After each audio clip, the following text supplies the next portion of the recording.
Mark, I want to ask you about Germany, not because it's moving markets a huge amount compared to the Trump story, but rather because it isn't, which is quite incredible, isn't it? We see the collapse of the German government, and yet it doesn't cut through what is arguably a bigger economic, well, it is a bigger economic story for the world, of course. We see slight movement in German bunds. We really didn't see much movement in the euro, though, on the back of all of this German news flow.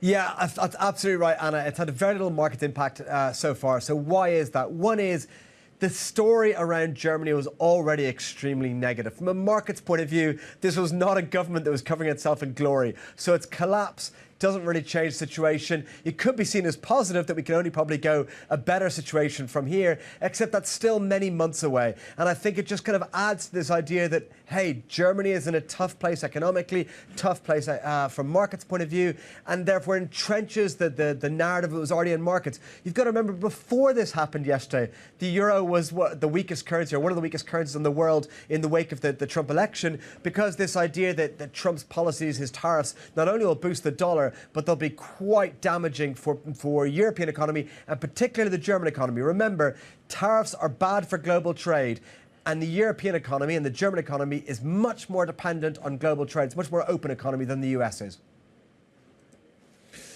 Mark, good morning. It's Guy. Is it time to fade the Trump trade? Are we already talking about that?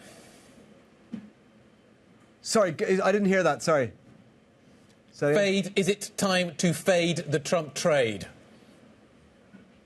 It is not yet time to fade the Trump trade. I think there are multiple different Trump trades. I think the stocks one can go on for a long while still. As you know, I've been a bull all year. I thought we were going to the last innings. I don't think we're at the last innings of the stocks trade. I think we've got another kind of growth boost that'll on that side. So I think stocks you stick with. I think dollar probably has more to go. I am nervous about that, but I do not know when the timing is. I'm worried by how consensus it is. I'm worried by the assumption that everything Trump will do is dollar positive. I don't think that's right. I think curve steepening continues for another month, but you probably don't want it over the Christmas period. Less liquid, especially as people will probably rebalance their portfolios into treasuries before year end because of capital risk weight ratios. So I think that's got another month, but you probably stop before the end of December. I think crypto doesn't seem to be running with much legs from here. So I think the most sustainable one is probably stocks for now, and I think dollar yen as well. 30 seconds, Mark. What happens to euro dollar? What's the range we're looking at?